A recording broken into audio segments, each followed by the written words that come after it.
I'm Coyote Peterson, and I'm about to enter the sting zone with the Executioner Wasp. Here we go. Ah! Stop burning!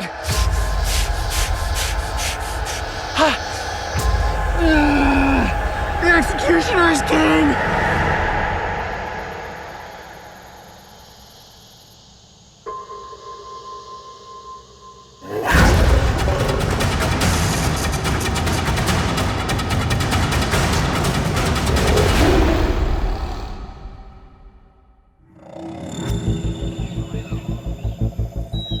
All great journeys eventually find their end.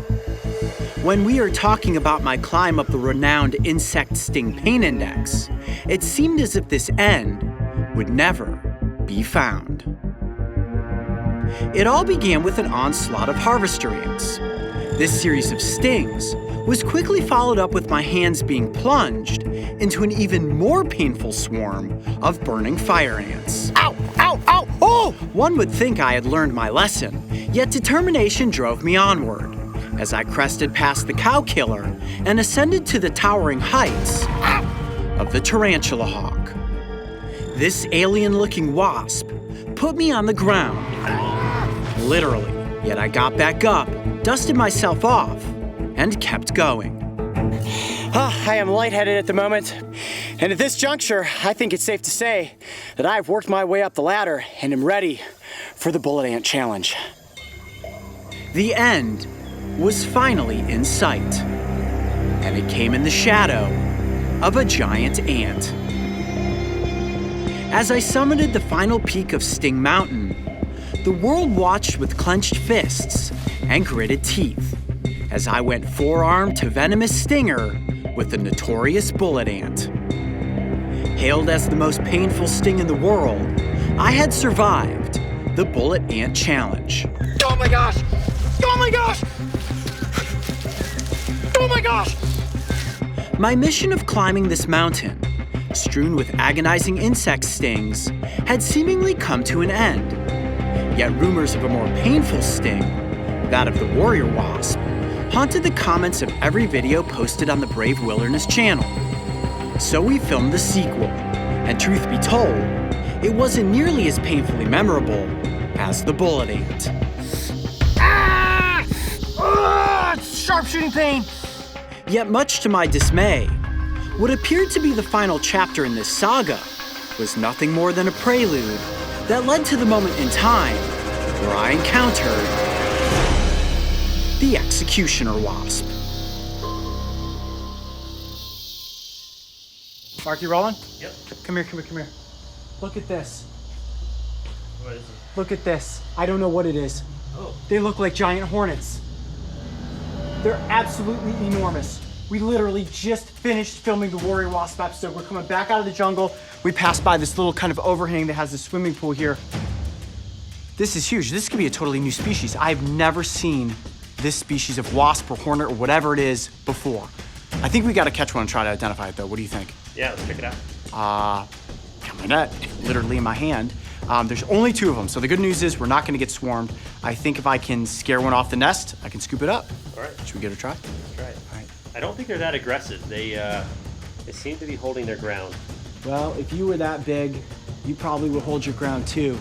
And I'm guessing that the sting that comes from that giant has got to be painful. Should I stand back? Yeah, you stand back. I'm gonna use the same tactic I used for the warrior wasp. Hold on. Watch up above me there, Mario. Make sure they don't come swarming down at me. Okay, so this is the aquapod. We usually use this underwater. I'm gonna use it to tempt one of them off of the nest, and then just like I did with the warrior wasp, swoop it up. If I run, you run. Got it? Got it. There's only 2 of them. Here we go. Okay. I'm gonna try to scare this one down. It's just off the edge.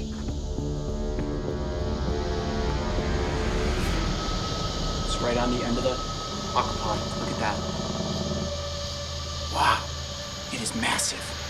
Look at that thing.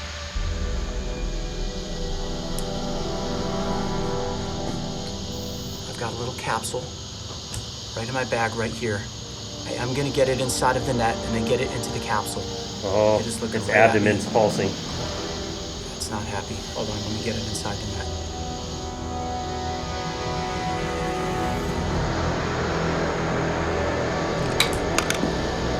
There we go, it's netted.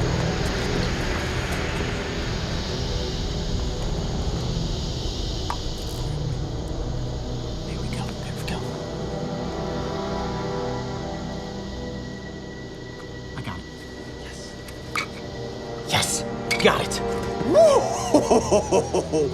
Look at the size of that insect. Wow, that is impressive. Looks pretty menacing.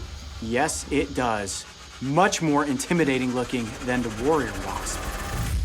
I've never seen this species before, guys, so we are actually going to take it back to base camp and we're gonna have to look this up. What about its sting? I mean, do we know anything?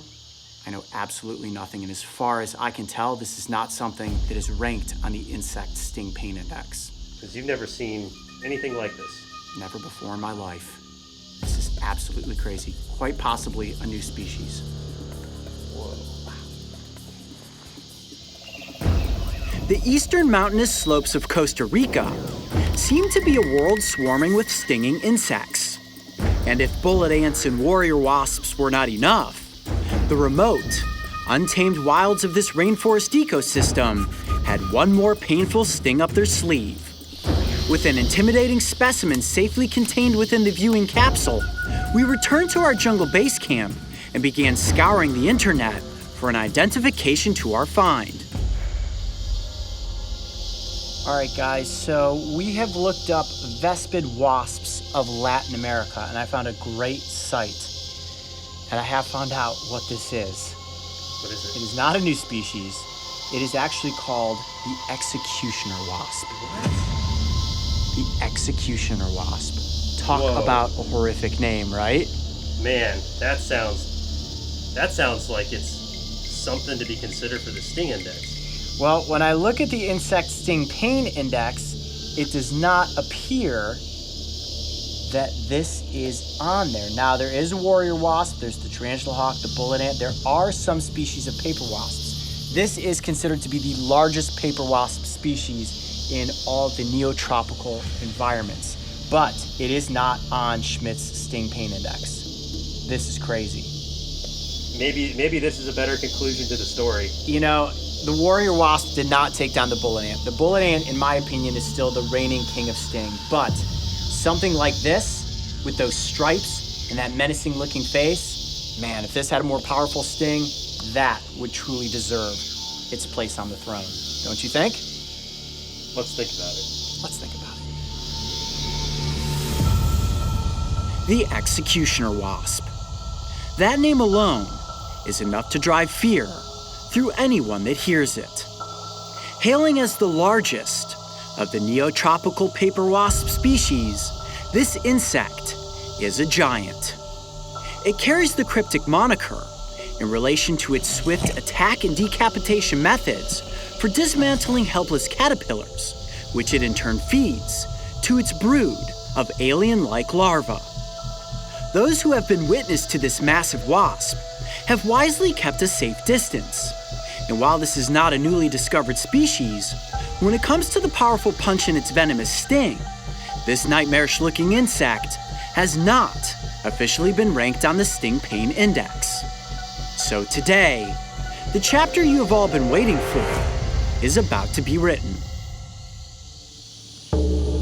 I'll tell you what, if this is more painful than the bullet ant, that is it. I'm doing no more stings after this.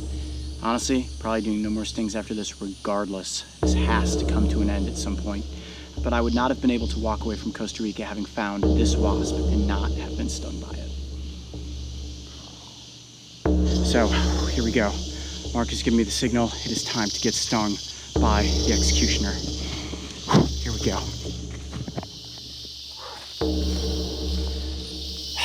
There it is. The Executioner, and he is waiting. Are you sure you want to do this? Oh yeah, I mean, I've built myself up at this point. There is no turning back. Are you guys ready?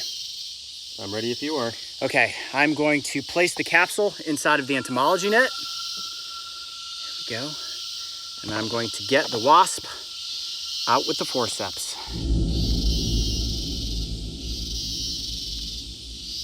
Okay, wasp is in the net.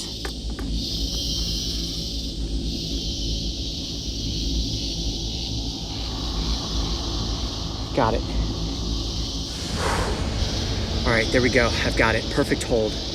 And that stinger is absolutely massive. Okay, I'm gonna move the epinephrine pen off to the side here. Let's keep the glass capsule accessible so I can quickly cover it back up. That is a very large wasp right there. You can see it's completely calmed down at this point. It is just waiting to inflict a sting. Okay, are you ready? Oh, boy. Yep, I'm ready.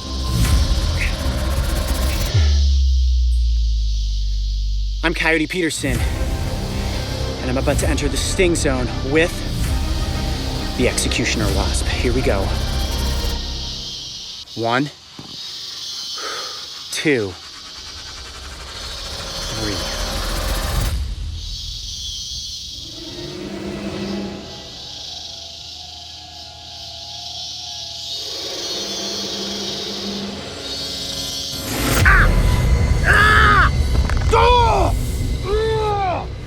Oh my gosh! Oh, that's really bad, really quick. Ah! Ah! Ah! Oh, right there. Oh, you can see the venom coming right out of my arm right there. You see that? Oh my gosh! Oh, that hurts a lot. Ah! God, it's as bad as a tarantula hawk. Ah! Ah! Ah! Ah! Oh! Right there. Ah! Tell me what you're feeling. I know it's hard. Oh my gosh, it's bleeding.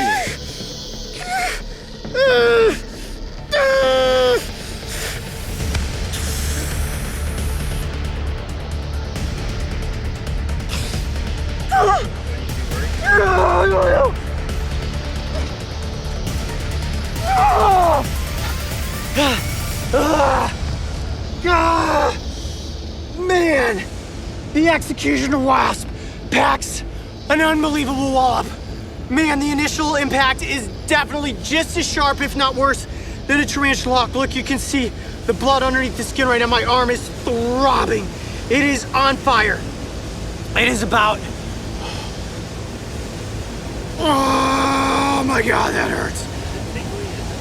Oh, it is burning uncontrollably. Oh, it is definitely as bad as the tarantula hawk. There's no question about it. And it is, without question, sharper than a bullet ant. I think we've got a new king here, folks. It's just a matter of how long is this pain gonna last. Talk to me about the swelling. Can you feel your... Hold on. It's getting worse. Stop burning. It's getting worse. You little devil. Oh, the Executioner lives up to its names. Oh my gosh. You see the blood coming out. I'm sorry, I can't talk. I can't talk. It is so much pain. I'm cut the camera. Oh my goodness, look at this white spot. Wow. That is the worst reaction you've ever had. Holy cow. We have a new Mario. king of sting, folks. Mara, are you seeing this? He is the king. Oh, I can't feel my arm. Do I need to be worried here? Are you gonna be able to... Mario, what do you think? Mario.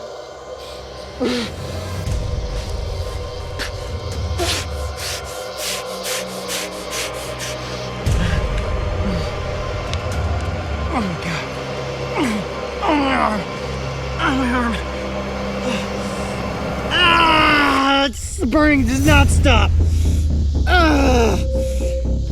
That may be the most painful sting I have ever taken. No, let me rephrase that. That is the most painful sting I've ever taken.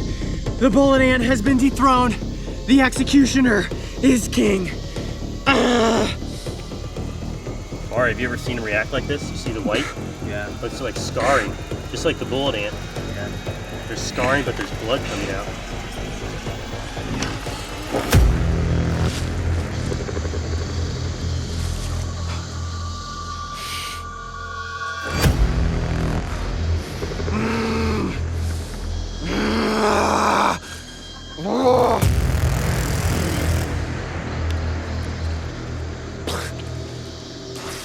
Oh my gosh, my arm is on fire. So like the Gila monster? It is a different pain than the bullet ant. This is a searing pain. It is attacking my blood cells. It is breaking down the membranes around those blood cells, and the cell particles are spilling out into my arm right now, sending firing neurons screaming in my brain right now that you are in a lot of pain. A lot of pain going on right here, guys. A lot of pain.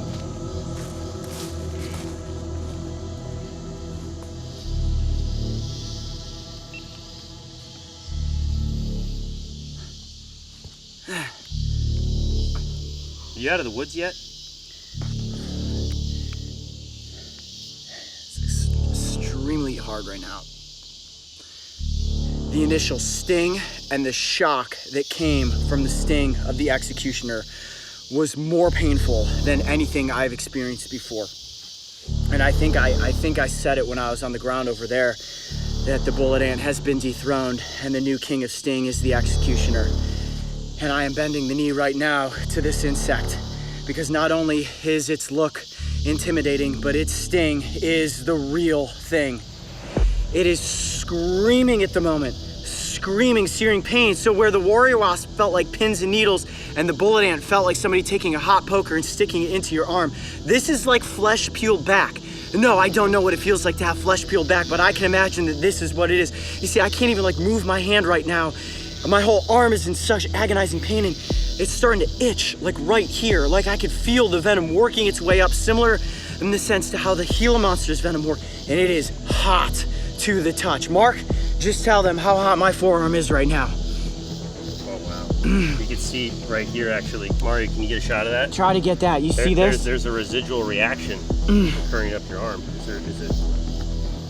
Now in this instance, I do not know if the pain is going to last for more than an hour, more than 5 hours, more than 36 hours, but I can tell you right now that the pain has lasted longer than the tarantula hawk, and at this moment, it is worse than the bullet ant. So in this immediate presentation, I am declaring the Executioner Wasp as being the king of sting as it currently stands. All right, guys, I'm just gonna go ahead and give you an outro because I'm starting to have trouble composing my words here. Yeah, we're concerned, man. You're not out of the woods yet, are you? No. Man, this is intense. The prolonged effects of the executioner's venom lasted for nearly a week, as just a single sting packed enough potency to rot a small crater in my forearm. This has got to be the longest hike back to base camp I've ever had. Oh, my arm is screaming in pain right now. The residual pain was followed by persistent itching and ultimately a scar that today I still carry with me as a reminder that this neotropical paper wasp is a foe unlike any I had ever faced. You still filming? Yeah. You don't want to remember this? The executioner! Oh, my arm is throbbing right now. Drink some more water. Oof.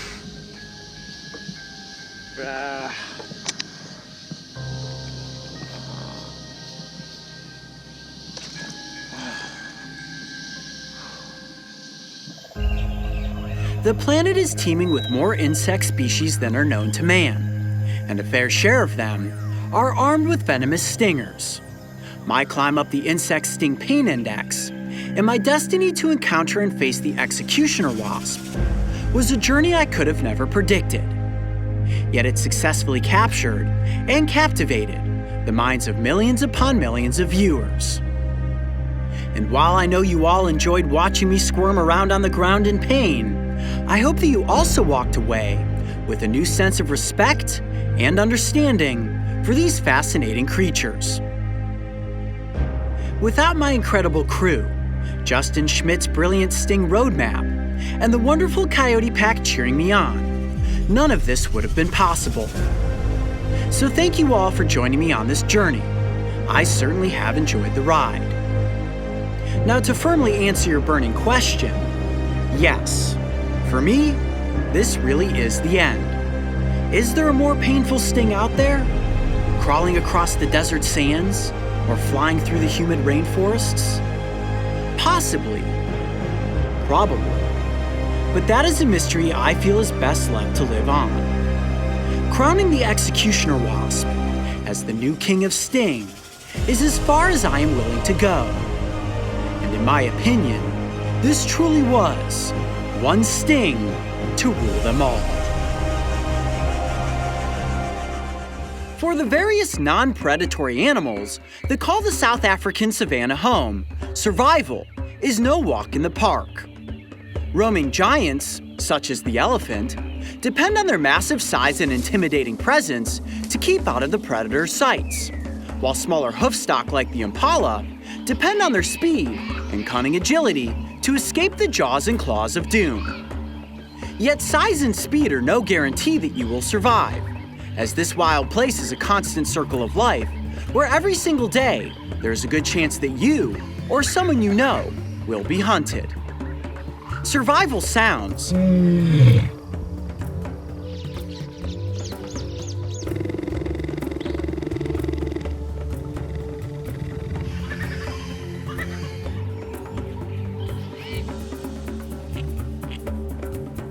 Today we are visiting the Karagakama Game Park, an easily accessible and secure stretch of wilderness located in the Eastern Cape that is home to a variety of African icons, but most notably, the cheetah.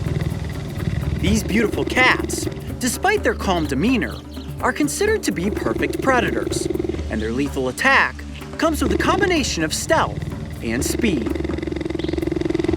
Since childhood, I have adored cheetahs, so much so that I even dressed up as one for Halloween. See those distinct eye stripes? My field marks were on point. As an adult, getting up close with one of these speedy cats for the Brave Wilderness channel has always been a top priority. So today, I'm going to be given the chance to work alongside Terry, a cheetah conservationist. And with her help, I'm going to have an incredibly special encounter with Monty. All right, Coyote, you ready? I don't know if you can ever be ready to enter an enclosure with a cat. Now, I've palled around with a bobcat, and also you guys have certainly seen the ocelot episode, but today's the first time we're getting to work with an official big cat, the smallest of the big cats, the cheetah.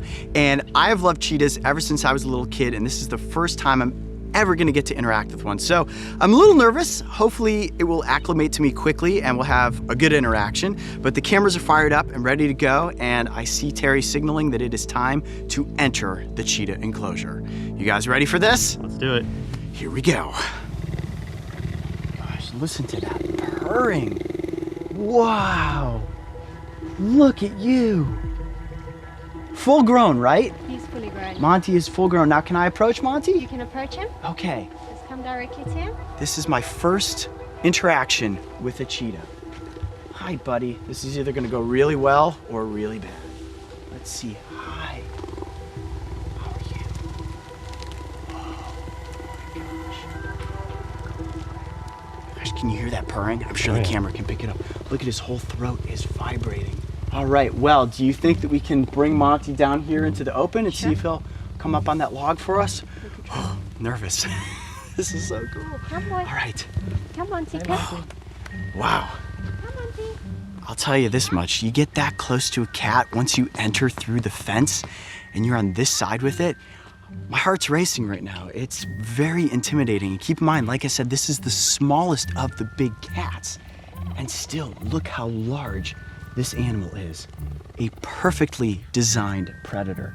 We'll get into more of that in a second, but let's transition Monty over here out into the open. We're inside of his enclosure right now. This is his domain. Right now, Mario is about to make contact. Look at this.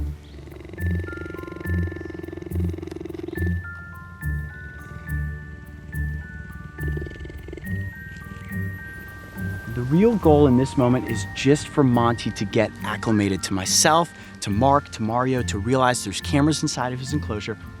Here he comes. Hi, Monty. The thing that's so cool about this cat is the length of its legs. Perfectly designed predator and designed for speed. That's the first thing I really want to take a look at. And as we know, cheetahs are the fastest land predator. Look at the size of the paws. Big paws. Just go pet those paws. Look at that. And the claws don't fully retract. Now they use those claws like cleats, and that will actually help the cheetah to gain traction as it springs into action after anything that it's going to try to catch. So is this at all intimidating to you, Coyote? Yeah, you know, it's tough to get completely comfortable next to a cat of this size, but as long as Monty is purring like that, Terry tells me that he is content and feeling really good. And I saw Terry doing this, scratching the sides of his head. Oh, okay, maybe not yet. All right, Monty's heading this direction over into the shade. Let's follow him. So Coyote, what does the coat feel like? It is very dense. The fur up on top of the head is bristly, and on its haunches, it kind of feels like the fur of a buffalo, and then it's much more sleek running down the side of the animal. You can see how streamlined this creature is. Obviously, perfectly designed for speed. Cheetah speed. Oh, just flicked you with the tail. I got whacked with the tail there. Monty, can I analyze your tail real quick? Let's see what happens. Oh, Whoa, look at that. sure can. There you go. Man, that is a long tail right there. Rather heavy too. I like how Monty decides that once we try to get a shot, he's gonna flop over on this side. So it gives you, which is actually kind of cool, and what we want to look at, some of the design of Monty's coat. Cheetahs are so iconic for their spots, which allow them to perfectly camouflage in all of the tall grasses. So it's a mix of light and shadow that allows them to hide as they're stalking their prey. Boy, buddy, yo, look at these little ears. They have great sense of hearing, great eyesight. Now, it's a diurnal species. They primarily hunt during the day. And if you take a good look at Monty's eyes there, look at how big they are. They have incredible vision that allows them to see prey from extensive distances, and then they can slowly stalk in and prepare to ambush an attack.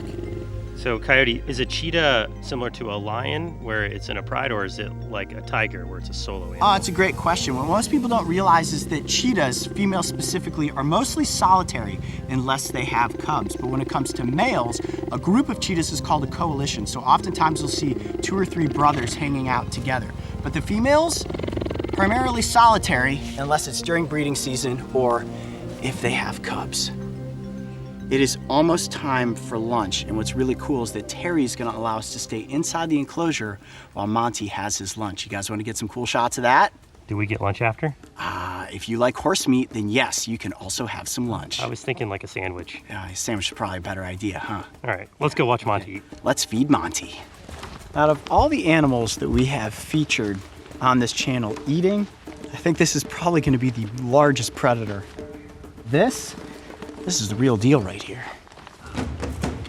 That is awesome. And just like all big cats, they chew from the side. They actually use their large canine teeth to inflict the kill. It's almost like scissors, the way that they have to cut the meat apart into chunks and then swallow it down whole. Whoa. Oh, the sound of those jaws just crushing through that meat's incredible. So you can never do this with a wild cat. No, you would never get this close to a cheetah in the wild regardless, but you know, Monty is so used to being around humans, it's okay for me to be this close to him while he's eating. Now when cheetahs are out in the wild and they get a kill, they will oftentimes eat as much as they can. They have a lot of competition out there in the grasslands. Hyenas will come in and steal away their food. Lions will chase them off a kill. So once you get something to eat, you take advantage of that moment and chomp down as much as you can. And after this, Monty's probably gonna what, take a nap? Take a nap and then a meaty poop, I would guess. Hi, buddy. Yeah, you're such a good cat. Seems pretty comfortable with me at this point. Coyote, you're Really close to a cheetah. That's really close to a cheetah right there. Real close to the kill zone, too. I think Monty is pretty comfortable with us, though, at this point. Well, that was pretty cool, getting face to face with the speediest cat here in South Africa, the one and only cheetah. The Karaga Kama Game Park is home to a wonderful cheetah conservation program, and it's animal ambassadors like Monty that are helping to educate the public about these cats and the importance of preserving their futures. When I look back on my time spent working alongside Monty, it's hard to describe in words what it feels like to make contact with a cheetah. Here is this animal that I loved as a kid and am now face to face with as an adult. It was truly a dream come full circle that took me over 30 years to accomplish. And in those final moments, as I said my goodbyes to Monty, I felt my inner child smile, knowing that cheetahs are just as perfect in real life as they always had been in my dreams. There are moments we have brought you on the Brave Wilderness channel that the world will never forget. Oh, it's stuck in my arm! It's stuck in my arm! Then there are the moments that we know the world is waiting for. I'm Coyote Peterson, and I'm about to enter the sting zone with the Executioner Wasp. Here we go. But before we get there, first, I must face one more horrific sting. The Tottori Prefecture is one of the most remote stretches of wilderness in all of Japan. And mysteriously hidden deep within its fog-covered mountains, a world of giants stalk this ancient landscape. For days we searched in every place possible.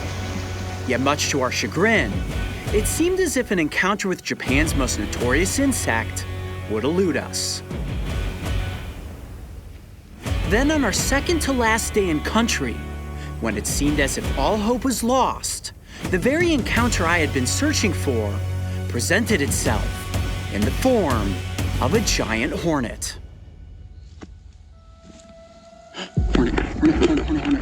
Hornet, right there. Right in the edge of that leaf. Look at that. It's huge. Right there. Got it! Hornet! Giant hornet, 100%! You got one? Yes. Hold on a second. Yes, right there. Dude, you got it! Got it. Hold on, I'm gonna put this GoPro Wow, down. that is a big hornet. Where is it? Hold on. It's right here. Right there. Wow. Let me trap it up against the front of the net. Where is it? It's tangled up with Mario, all look these at plants. that. Where? Look. It's biting right through the net. You can barely see it. Here, let's do this. I gotta get it in the capsule. Let's get in the capsule. Yeah. Hold on a second. Here, Do you need help? hold the end of that. Yeah, you guys will be able to see it a lot better if I get it into here. Hold on a second. Do not want to get stung through the net. Okay. Okay. Almost got it. You're sure it's a giant? I'm 100% certain, dude. It's huge. There's no way this is anything else. Look at it, it's biting onto the net. I'd probably chew right through there if it could. Not stung yet. Got it. See the look at it. Ooh. Look at that. That is it. Yep. You got one! Man! How about that, right? Oh my goodness, look at how big it is. My hand is shaking. How'd you find it? It was just on top of the plants. I saw it was about ready to take off and I was like, I don't know if I got the shot on the GoPro. Just dropped it into the dirt. I just had to make sure that I got it. I swiped down right on top of those plants, got the plants and got the hornet at the same time. It is huge. Wow. I guess that's why they call it the giant hornet. Man, okay, well, we're starting to lose light, but we definitely still have time to get this scene. Let's hike back up this way, find a flat spot. Yes, we have got the Japanese giant hornet. Man, oh yeah.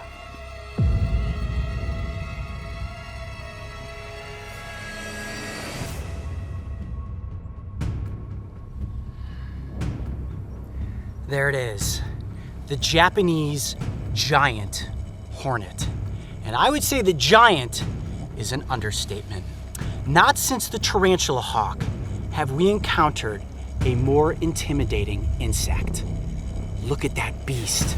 From its head to its thorax, down its legs which end in grappling hooked feet, And then, of course, that enormous pulsating abdomen. Everything about this creature screams, run in the other direction. Yet here we are, on the doorstep of the Executioner Wasp. And what we're gonna find out today is just how painful the sting of this hornet really is. Now, on the Insect Sting Pain Index, it only ranks as a 2. Can you believe that? On a scale of 1 to 4, this is only a 2. Maybe its bark is bigger than its bite, or in this case, I should say its sting. Today, I'm going to be stung by the largest hornet in the world. All right, what we're gonna do now is get a couple of really cool B-roll shots. I'm gonna walk around, address the Coyote pack, and then we're gonna enter the sting zone. Whew, I am nervous.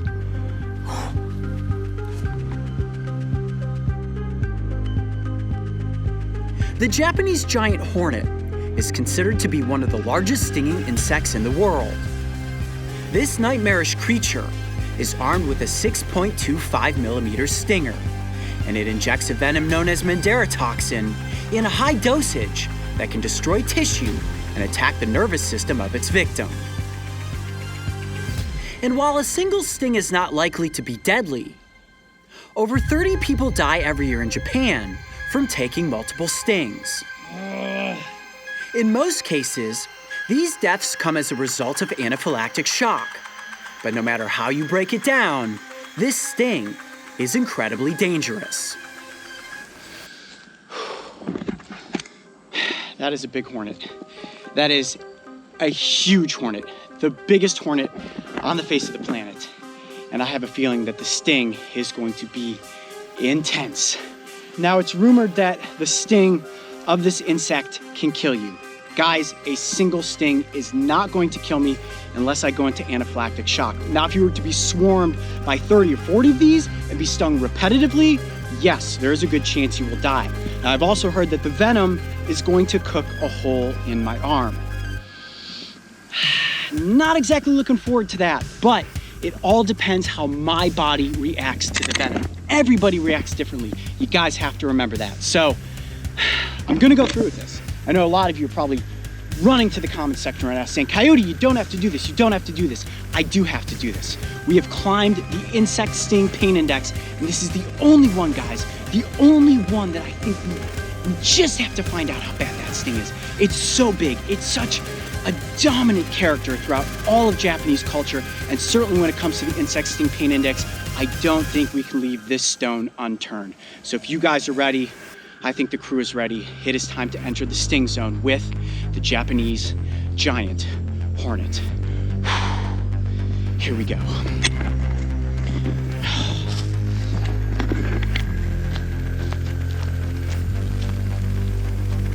Warning, never attempt to recreate the following scene, as a sting from the giant hornet has the potential to be lethal.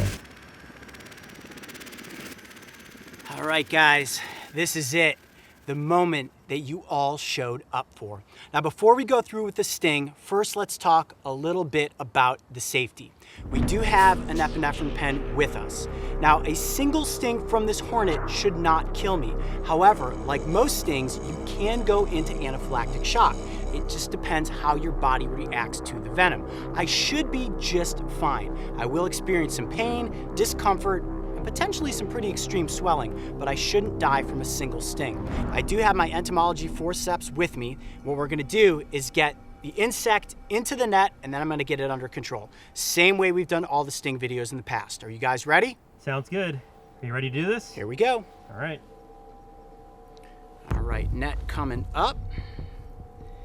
This is probably one of the most risky bits. We do not want to lose the hornet, and I do not want to get stung too early. Okay, I'm gonna gently stand up here, put the basin of the capsule at the bottom of the net.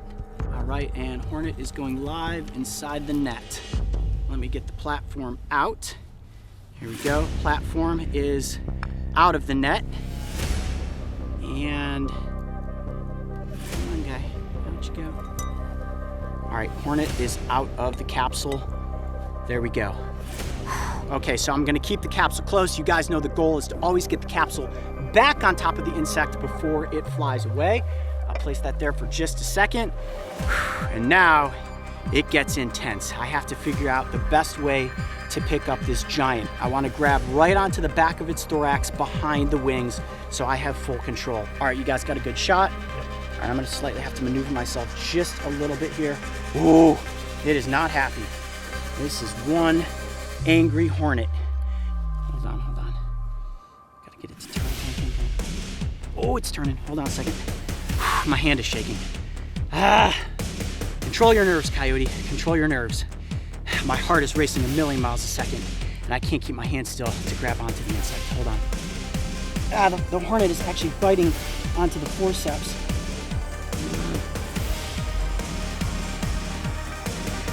Actually, I'm gonna pin it like this. Okay, I've got it. Perfect hold. That's what we want. Wow. All right, everyone just take a moment to soak this in. That is an enormous hornet. Look at its abdomen pulsating. And you look at the mandibles, those are used for chomping. I think I may also take a bite during this video as well, which I'm kind of afraid of.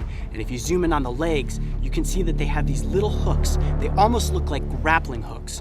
And one thing that also scares me, there is the chance it's gonna latch onto my arm and sting more than once. I can't stop my hand from shaking. I haven't been this nervous since the tarantula hawk. Sure you want to do this? Yeah, there's no turning back now. All right, you guys ready? Ready if you are. I'm Coyote Peterson, and I'm about to enter the sting zone with the Japanese giant hornet. 1, 2, here we go, 3.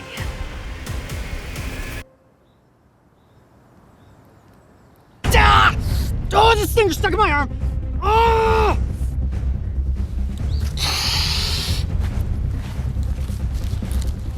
Ooh. How bad is it? Oh man, wave of dizziness really quick. Ah! Oh! Oh, searing pain! Absolute searing pain! There's where the stinger went in right there. Did you see how slow the sting was? Oh! I see blood. Ah! Oh my gosh! Ah! Ah! Oh my gosh! I know it's tough to describe it. You gotta describe it for us. Okay. My hand is completely seized up and locked in place. This is like the tarantula hawk. Look at the swelling that's beginning to form on my arm. Forearm is incredibly taut. Only about 45 seconds have gone by. Careful not to go over this cliff edge, by the way. Let's move it over there. Back up. Ah! You gotta tell us if you're in trouble. Are you gonna be okay? When the stinger went into my arm, I had this like a wave came over me and I got super dizzy, almost didn't feel what was happening, and then the pain just was like immediately searing. Look at your arm. Oh my gosh, look at that. Look at that. Wow. You are swelling like crazy. He's swelling up bad. Hang on a second. Let's put a circle around where the swelling's at to see the progression of it. This is the outer, and then that is the immediate right there.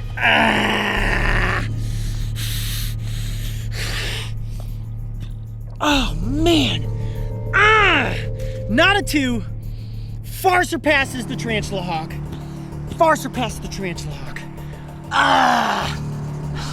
Here, look at this. If I turn my arm sideways, look at the welt on my, okay. Can't touch near it.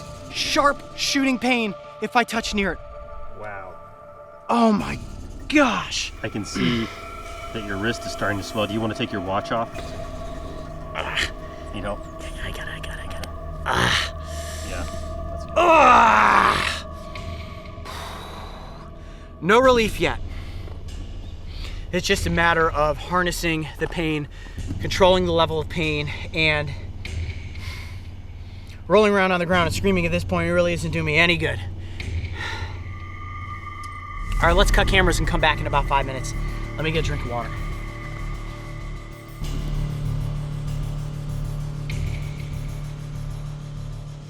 All right, man.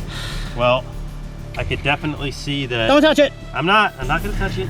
I just want to show everyone at home, the swelling has completely gone outside of these initial marks. I mean, and I don't think you're out of the woods yet. I think that's gonna swell a whole lot worse. Yeah, we are only 20 minutes in at this point. 20 minutes since that stinger went deep into my forearm. You can see the discoloration in my skin there, the massive goose egg that has formed.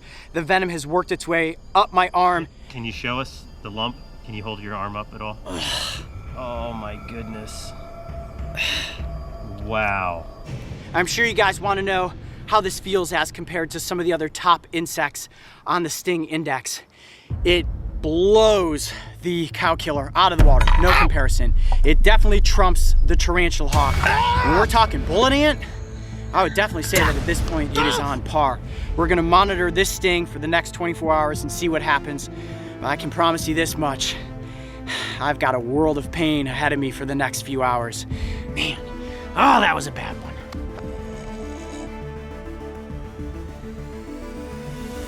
The hours following my brutal sting were some of the most painful I have ever faced, and my arm continued swelling to nearly double its normal size. The trauma that my mind and body endured today seemed like a blur, yet when we look back, there was a strange similarity to the scenario I faced with a bullet ant. Both insect stingers became lodged in my arm, and as a result, they pumped me with a higher dosage of venom than I had originally intended to take. When I compare the stings side by side, I'm completely honest when I say that the Japanese giant hornet is an overall more intimidating and ultimately more painful sting than the bullet ant. Oh, steering pain! Absolute steering pain! You all right, man? Yep! There's no question about it. Through my personal experience, the Japanese giant hornet ranks as a 4 on the insect sting pain index. Australia is home to many reptilian species, and while several of them are found within the confines of the continent's interior, beyond the tide, you will find one of the world's most cherished animals, the green sea turtle. In the past, I've had the chance to swim alongside these elegant and timeless beings, yet strict regulations prohibit anyone from making physical contact with these reptiles. However, on this adventure, that is all about to change. Today, the crew and I are heading off the coast of Bowen, a small town situated at the top of the Whitsundays on the eastern side of Queensland. Under the invitation of the World Wildlife Fund, we will be given the chance to work alongside the traditional owner rangers from Jaru and Bindal people. These rangers take responsibility for the management and protection of their sea country, including iconic species like the green sea turtle. Their work includes safely catching, collecting data, and tagging these magnificent marine reptiles so scientists can then determine what is happening to the turtle population and ensure that the species is continuing to thrive in these warm waters.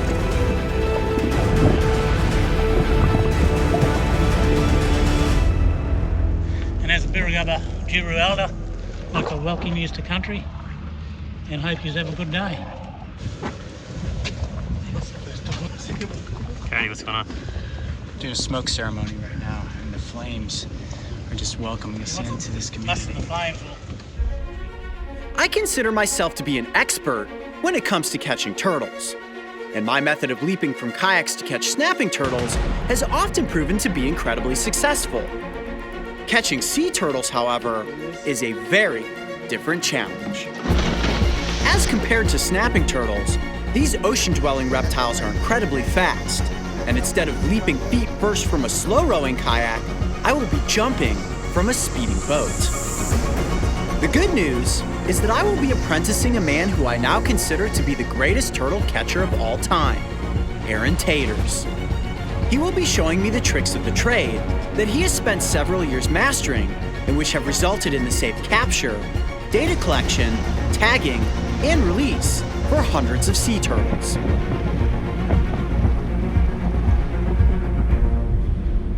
So what are you looking for, Aaron? You looking for shadows in the water? Yeah, we're looking for a sort of a dark brown figure. Okay. We'll see the turtles, they'll either sit still or they'll make a move for it. The moment they move, we tell Eddie, yep, he's off to the right, and that's what we'll chase him then. Gotcha. Yeah, this is kind of the same way I search for snapping turtles. I look for a dark shadow beneath the surface, wait for it to start moving. I know it's not a rock, and then you make it go. Yep. Sometimes you will get confused because there's a lot of stingray around here. So just before you sing out, yeah, there's a turtle, just make sure you see his flippers first, and then start chasing. Goodyear to one, this is Little Gungu. Any turtles sighted yet? Not yet, but we're working on it. We'll keep you posted. Roger that. Over and out.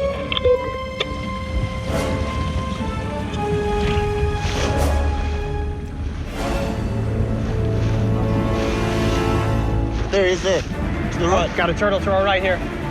Right, just in front of us. He's going left. So really quick. Going left. Upon spotting several smaller turtles and witnessing their impressive speed, I quickly realized that catching a sea turtle was going to be much more difficult than I had originally anticipated. There's a big turtle here, big one, big one.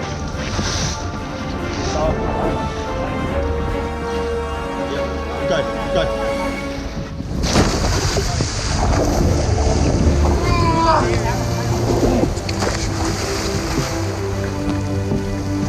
Yes! Ah, yeah! Nice catch! Oh, that was a rough miss. But the good news is that Aaron was right there to follow up with an epic dive and successful catch. Boy, does he make it look easy. Ah! Ah! Ah! Dude, I had his front flipper in my hand. Yeah, I thought that's I had his flipper. I said he's got him. Ah! Well, great catch again, Aaron. Dude, that was epic. All right. I was so close. That was the one. I had the entire flipper in my hand and it went whoop right out. I tried to grab the back of the shell, couldn't do it. But at least we caught the turtle. Let's get it onto the research boat, get the biometrics, keep at it.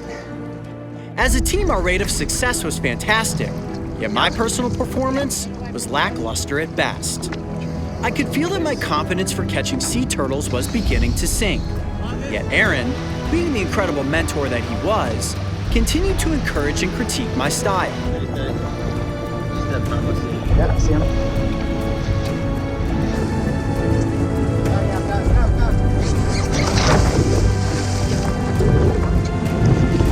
Way too deep.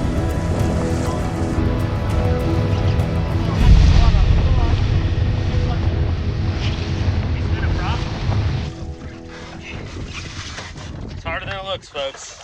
Man, it was the same thing before. I was not in front of the turtle.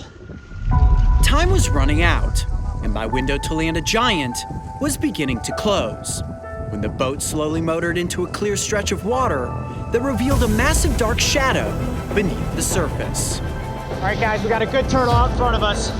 Camera's rolling, this could be it. This was it. The pressure was on, and I would only have one dive, one chance to catch this turtle. Yep.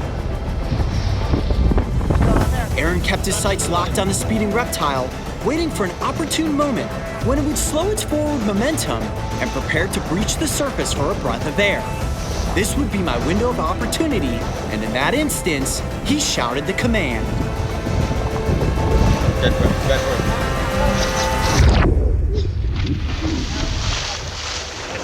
Oh!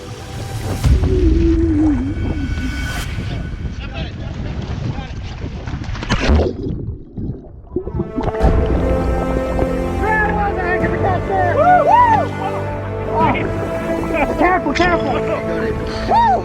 Caught a turtle! That did not feel good. I jumped, grabbed the back of the shell. Woo! Man, that is a good sized turtle right there. Without question, the biggest turtle I have ever caught. Man! I told you guys I'd do it! Woo! Oh, nice. That's a big one. That's a male. That's a male. Woo! Look at that tail. Oh, man. My goodness. That's a dragon tail. Oh. Yes! Woo! That's my dragon right there. Man, best turtle catch ever of my life at least. Woo! All right, guys, we got to get the rest of our gear, get onto the research boat, get the biometrics, and then release this dragon back into the wild. Yes! Yes! I hope I caught all that on this camera.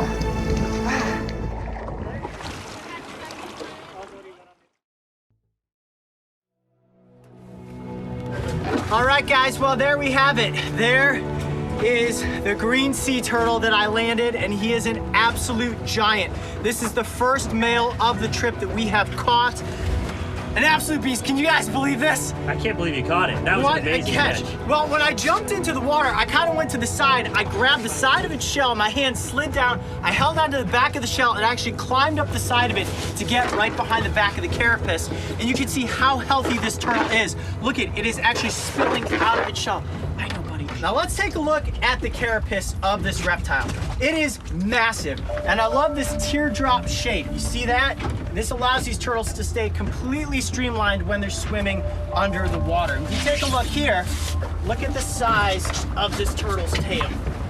Just like a snapping turtle, male green sea turtles have an extremely long tail. Look at that. As long and as big around as my arm is. An absolute dragon tail right there. Now, you hear the name green sea turtle, and you may be thinking to yourselves, well, Coyote, it's mostly brown in coloration. Why do they call it a green sea turtle? That name comes from a thick layer of green fat that exists just beneath the bone of the carapace that insulates them between the bone and all of their main organs.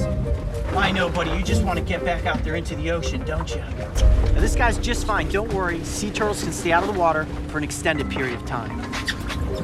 What a beautiful turtle. Look at those eyes. Such kind, intelligent eyes. And you may notice that the turtle's eyes are very wet. Almost looks like it's crying. It's not crying. All turtles are capable of secreting a mucus from their eye membrane to help keep their eyes wet when they're out of the water. This goes for all turtles. Painted turtles, snapping turtles, spiny soft shells, even sea turtles have the ability to secrete that mucus. Now, you'll notice the beak of this reptile is not hooked because unlike a snapping turtle, they're not out there actually hunting for prey. When they get to be this big, they're completely herbivores, just kind of sifting along the bottom, eating algae and seagrass. And the underside, oh, let me see, look at that. You see how the lower part of the jaw is actually serrated? They have bolt cutter-like power that would easily snip off the edge of your finger. So when I jumped into the water, the first thing I was thinking was, don't get my fingers near the mouth of the turtle. All right, Coyote. I think, hey, Mario, why don't you jump in there and help Coyote with the turtle? Yeah, I'm gonna need some help. This turtle is so unbelievably strong. It doesn't want to spin. We want to keep it as calm as we possibly can. There you go, buddy. Mario, you kind of got it locked in place there? Yeah, sure good. Okay, well, the first thing I'm gonna do is get the length of the carapace. Tracy, if you got that measuring tape, thank you.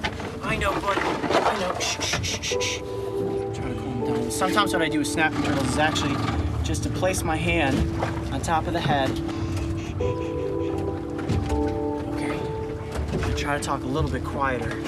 Got him calmed down now. Okay, so what we're gonna do is go right from the front edge of the carapace there. Mario, if you want to just hold that in place. Yep, you're good. Right down the center line. It is right at 94 centimeters. Show me that real quick. Check that out. Without question, the largest turtle I have ever caught. Thank you, Tracy. All right, now the next thing we want to do is get this turtle's weight. Getting the turtle inside of this harness was one of the most difficult aspects of this whole episode so far. Do you guys have any guesses as to how much this turtle weighs? 240 pounds. 240 pounds. Mario? 250. 250. Oh, okay. Ben, what do you think? Hey, Ben, what do you think? I'm gonna go 275. 275. Wow, all right. I'm gonna go 230. 230. Say it weighs 230. And good, turtle is off the ground. A little bit more. Flying turtle. Okay. Whoa. Okay. He's clear. 104.1 kilos. Bring it down. All right. 5, 230 pounds. Wow. You're right on the I guessed it, 230. Amazing, 230 pounds is what this green sea turtle weighs. What an absolute giant. Amazing, okay. The next thing we're gonna do is tag this sea turtle. This one has never been tagged before, so that's really exciting for today's research. Where I'm gonna tag it is right up here on its left fin between these two scales. You see that right there? Now, is that a fin or a flipper, Coyote? Oh, I guess, yeah, whether you call it a fin or you call it a flipper or a foot, sea turtles, and one of the things that really makes them different than other turtles is you can see they do not have typical toes. And like other turtles, they're not actually able to tuck inside of their shells, even less so than a snapping turtle. This isn't gonna hurt. This is gonna be like getting your ear pierced. I'm gonna do this as quickly and as smoothly as possible. You got a good shot right there, Mark? Sure do. All right, big guy. This is just Now, their skin is really tough. This isn't hurting the turtle. No, this skin is like leather. And I'm gonna ratchet down real tight here. Ready? 1, 2, 3. There we go. Perfect. All right, the turtle is officially tagged, and as you guys know, I name all the turtles that I catch, and I think we're gonna name this one Eddie, after the man who so perfectly captained the ship today and lined us up to be able to make this catch possible.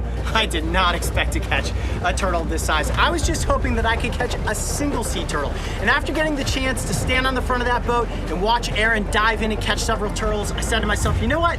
I think I can pull this off, but to catch one of this size is truly something that I never thought was possible. Biggest turtle I have ever caught.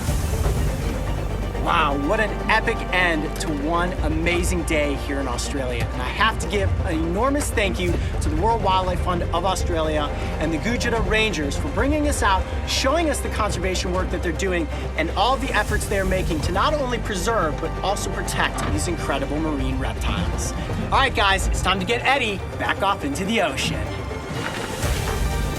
The green sea turtle represents everything that is beautiful about our oceans, and they are considered to be one of the most revered reptiles on our planet. Their sentient nature has made them an iconic figure in the world of conservation, yet the future of this creature is unknown, as their species is either considered threatened or endangered throughout their worldwide range. Still, hope glows brightly on the horizon, as organizations like WWF and traditional owner rangers are constantly researching and promoting the environmental preservation and conservation of this species, ultimately ensuring a legacy for generations to come. Since sunrise, the crew and I have been on the search for Kurikat Game Reserve's Pride of Lions. Working in tandem with the Reserve Protection Agency and a team of field veterinarians, today's goal is to safely tranquilize and collect biometric data from these predatory cats. Coyote, the other team's got the lions over the hill. A radio call from the opposite side of the reserve delivered confirmation that the lions had been located on a fresh kill. For the safety of the lions and the veterinarians collecting the data, the field team decided that all 4 of the cats would be darted. So with everyone in position, the final moment was upon us. And the only thing left for Dr. Waldo Dreyer to do was hit his targets.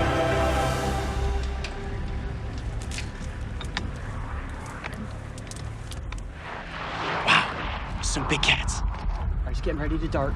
Here we go. Target right on that female's rump. Oh, got one. Nice shot. Wow, you see him spring into action like that? Okay, we thought that maybe the lions would move up, but we darted one. We've got 4 lions, 3 females, and a young male. It's a young male, right? Yep. Wow, still an enormous cat. All right, getting ready for the second dart. Here we go, we got the male coming up around the backside here.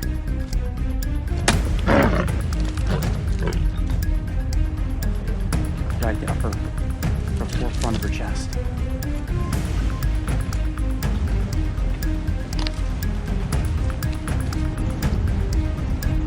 Go. No, not yet. Okay, the male's coming around the front. The females almost have a clear shot.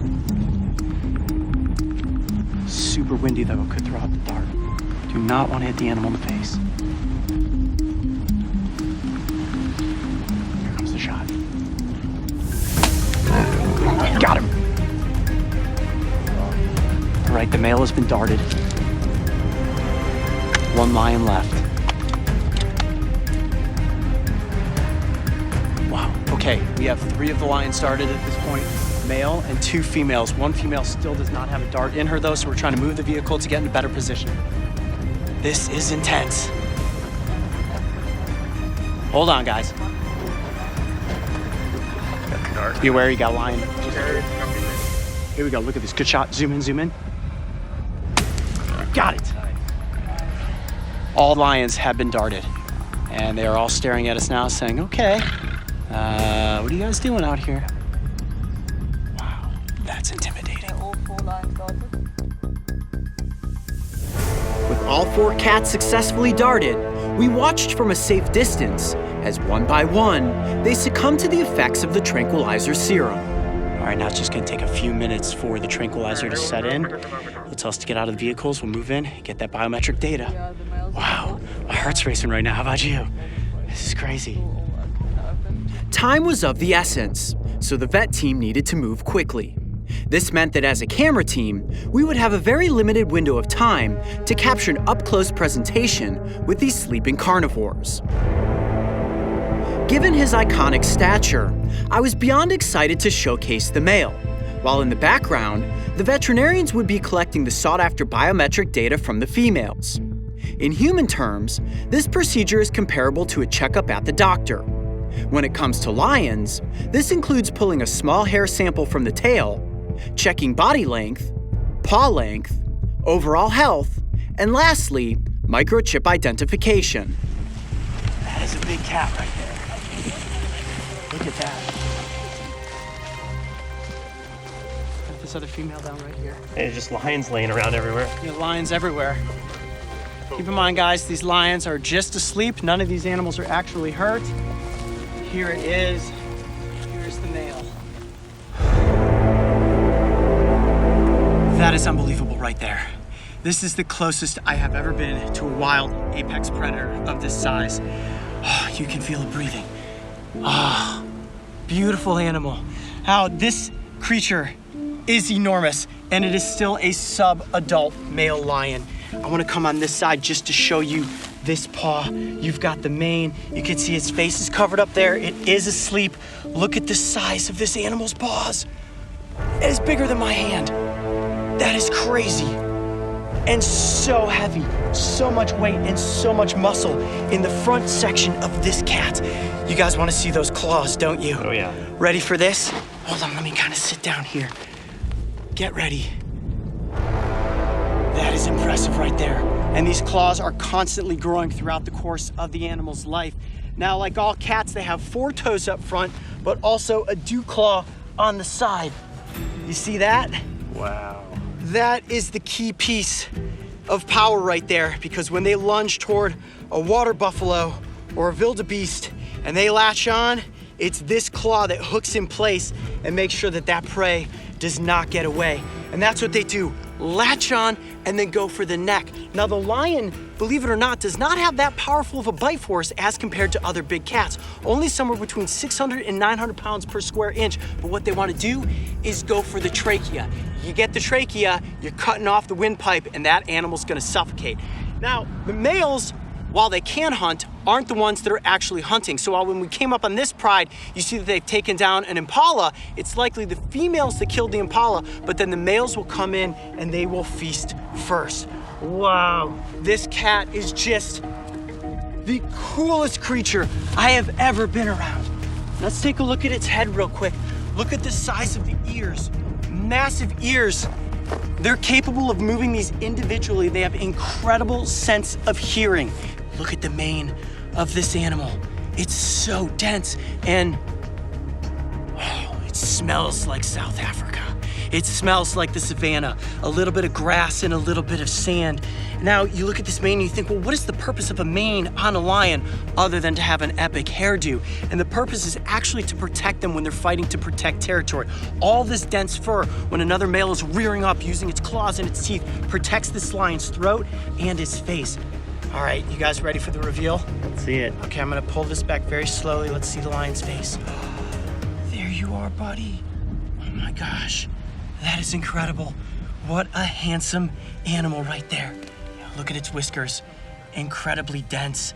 I know you guys are thinking right now, can we see the lion's teeth? Yeah, we can see the lion's teeth. You guys ready? Yep. I'm gonna slowly just kind of pull the lip back here a little bit. Wow. Whoa. Look at those canines. Holy smokes. Unbelievable. Now, lions have 3 types of teeth. Up front here, you have these incisors, which are used to carry things. The females will carry their cubs around. They're also used to pull meat away from the bones. Of course, the canines are used to inflict a kill. And then in the back here, go ahead and zoom in. You see that? All these premolars are used like serrated shears to saw through the meat. And I can see the lion's tongue in there. It's incredibly grippy, like sandpaper. They can actually use that tongue to lick meat away from bones. They can lick fur off, and believe it or not, if a lion were to lick your skin, it would take the skin right off. Not exactly like your house cat. Wow. Hi, buddy. Let's see, I'm just gonna kind of take a look at his eye there. See if we can zoom in there. See, the pupils are slightly dilated. It's completely out right now.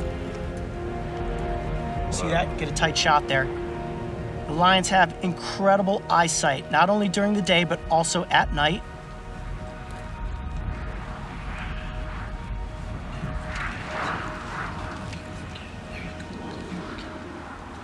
Look how big its head is compared to you. Massive. It's as big as your body. Can you imagine what it would be like to get an appendage of your body or your head stuck in the mouth of an animal like this? And keep in mind, guys, this is still a sub-adult. They get bigger than this. I'm guessing this lion's probably somewhere between 250 and 300 pounds.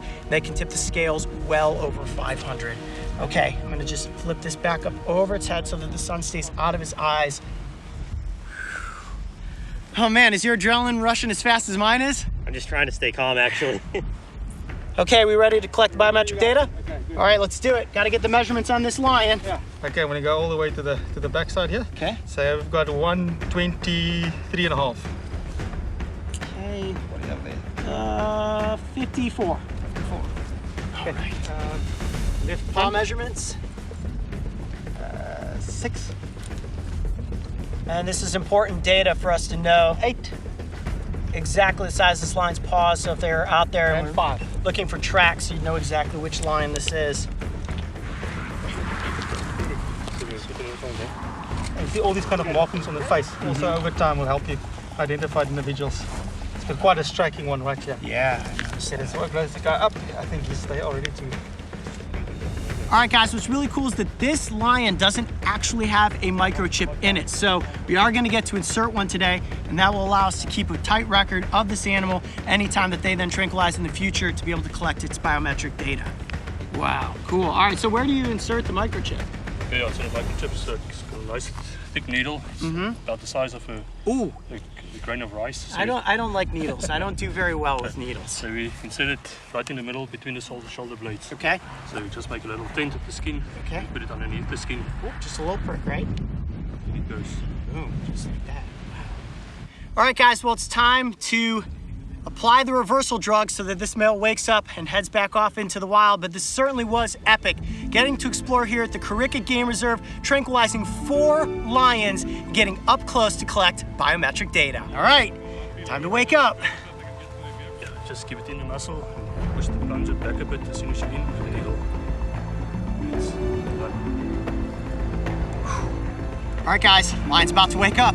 Let's head back to the trucks.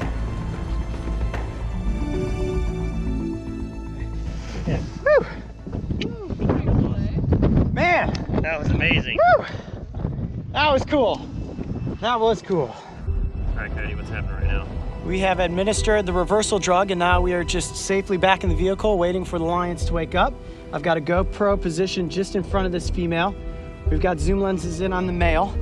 The ones up here underneath the bush, we're gonna also keep an eye on them, and in just a few minutes here, they're gonna pop back up and disappear into the underbrush. I think this is it.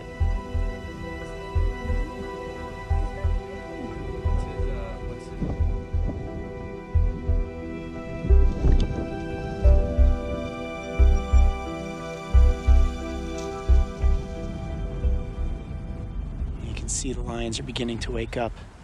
This lioness right here in front of us is starting to move. It's been About 15 minutes. Sounds about right.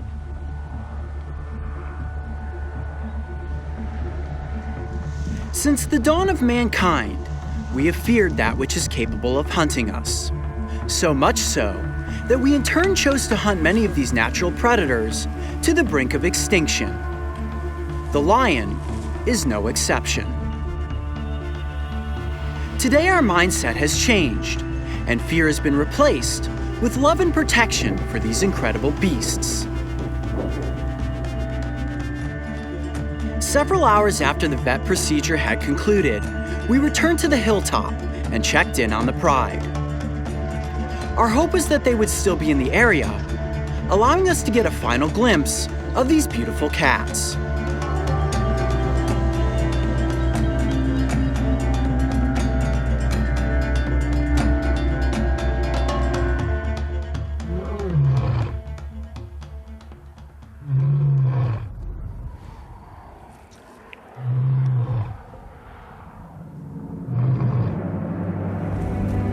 Then suddenly, in what seemed like a moment slowed in time, the king of the savannah materialized from the underbrush.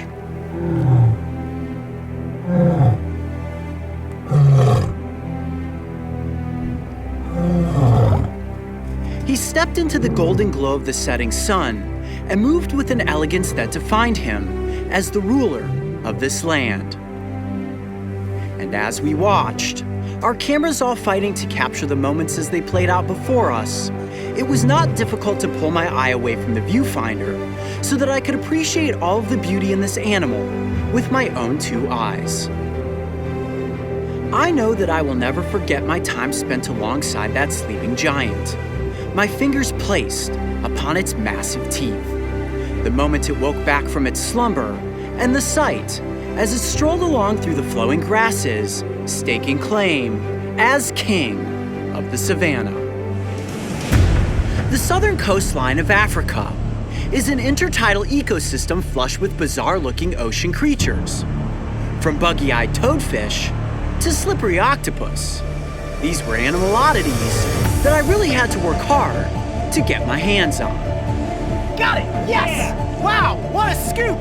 The crew and I spent the morning exploring isolated pockets of water, and in the process, captured on camera one of our most epic Beyond the Tide episodes. Oh my gosh, there's an octopus. Nobody move. You see him? Where? Right there, right there, right there. There he is. You got him. Got it! Yes! Woo! How about that? After wrapping up the scene and releasing the octopus back into its watery abyss, we started to film some environmental B-roll shots and happened upon a scenario I have dreamed of since starting this aquatic series. Oh my gosh, a shark. Oh my gosh, a shark. Get Mario.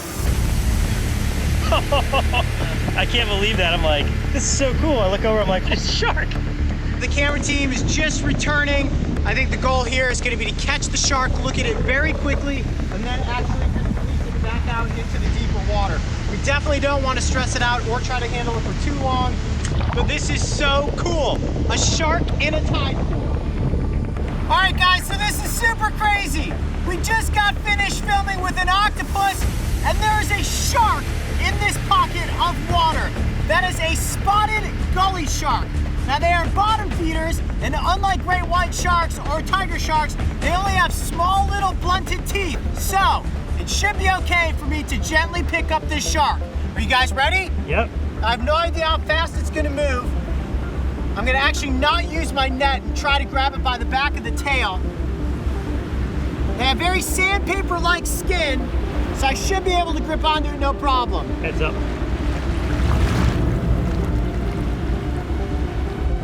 Okay, I got a hold of it there. Bringing it up. Hey, buddy. Look at that. Whoa. That is the first shark we have ever caught or featured on the Brave Wilderness channel. What a beautiful fish. Now, the way that I can tell that this is a spotted gully shark, see all those black spots? Pretty obvious, right? And they usually have a very light colored belly. They also have very distinct triangular pectoral fins, very distinct triangular dorsal fin, and then a second fin on the rear part of its tail that's almost as tall as the actual dorsal fin. All right, I'm gonna dunk it back down. It's being very calm. That is so cool. The spotted gully shark is a species of hound shark that can often be found in shallow inshore waters. They favor sandy tide pools, such as the ones we have been exploring, and occasionally find themselves marooned when the tide drops. When you run your fingers in one direction across the skin, it's smooth, but if you go in reverse direction, it feels just like sandpaper. Go ahead, Mark. Pet the shark. Go one way. Wow. Right? Very rough. Like a fine grit sandpaper right there. Now this shark has 1, 2, 3, 4, 5 gill slits. Now when we're talking about the teeth of this creature, it's almost like a cheese grater. What they feed on are small crustaceans and other animals on the basin of the ocean. And actually, this is one of those rare occasions where I could probably be bitten by a shark and be just fine. They oftentimes will hunt in tide pools, just sifting along the bottom for small crabs and other mollusks. Let me dip it again. Woo, that is so cool, being able to handle a shark. Okay, buddy, there you go, there you go. At nearly 3 feet in length, this shark is considered a juvenile, yet they can reach lengths of nearly 6 feet and are primarily active at night, feeding on crustaceans, small fish, and cephalopods such as octopuses. Bring the shark back up here. Man, a tide pool shark. So cool, right? Now, you may be saying to yourselves, Coyote, is this shark permanently marooned in this tide pool? No, actually the tide is on its way back in right now. Once the water gets deep enough, it will be able to move to the next pocket or out in the ocean if it chooses to. But what a cool opportunity for us to get a shark up close for the cameras. All right, buddy, let's put him back in the environment and get some cool shots of it swimming around. There you go. Wow, that's awesome. As I released the shark into a deeper pocket of water, I could hardly believe that this was the ultimate conclusion to our epic day of tide pooling.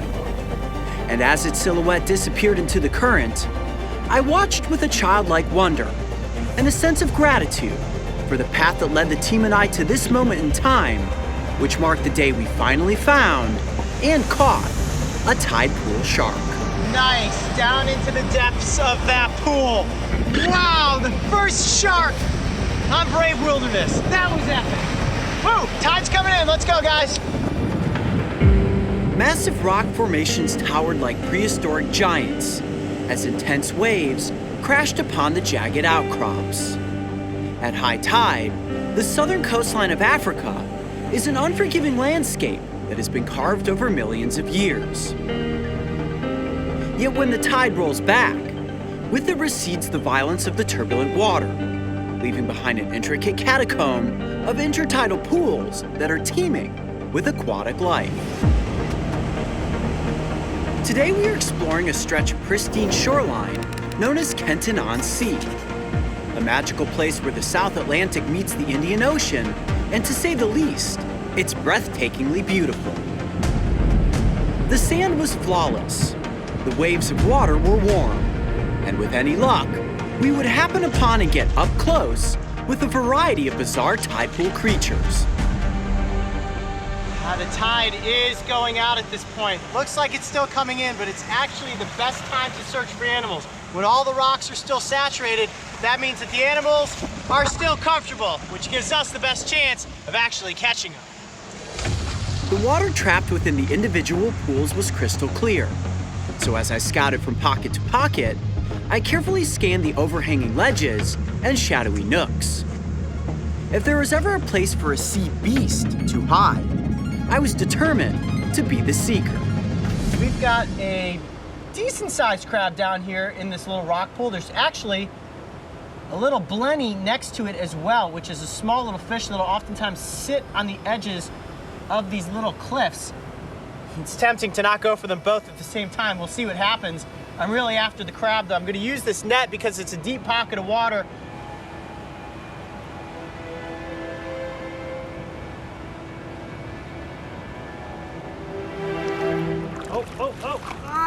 Got it! Yes! Wow, what a scoop! I almost got the blenny at the same time. All right, that's a pretty decent sized little crab right there.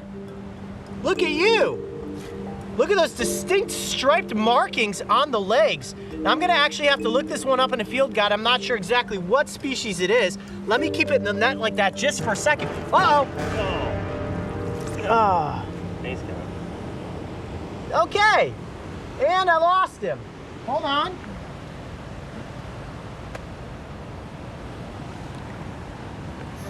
Oh, I got a blenny! 2 of them! Okay, game on! All right, well, Lost the crab, got a blenny. Oh, there's the crab. Got him! Now I've got the crab and some blennies. Wow! Hold on, that's how I got away the first time. Look at that! How's about that for cleaning up your mess? All right, well, this is really panning out well for us. Look at these guys. Come here, buddy. I got 2 of them in 1 scoop. All right, let me keep the crab underneath the net. He'll be fine. They can breathe out of water. Look at that. Those are blennies. Those are super cool. They almost look like mud skippers or like an eel-type fish. Notice the elongated shape of the body. Kind of looks like a prickleback. And they do have those long dorsal ridge fins that run down the length of their backs. They actually can breathe for a short amount of time out of the water, so we don't have to worry about them just resting up on my hand. And they can actually skip from pocket of water to pocket of water. What they'll oftentimes do is exactly, oh my gosh, there's an octopus. Nobody move. That's a huge octopus. Okay. Are you sure? I'm 100% positive. I'm gonna let the crab go. All right, I'm going for the octopus, guys. We're abandoning the crab. I see him. Nobody move. I can see its tentacle. Mario, if you crouch down here, you might be able to get a shot. Actually, I wonder if I can use my GoPro.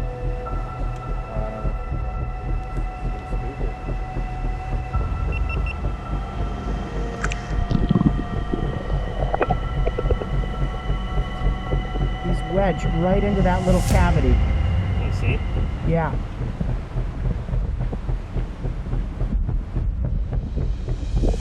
Okay, here's what I'm gonna do.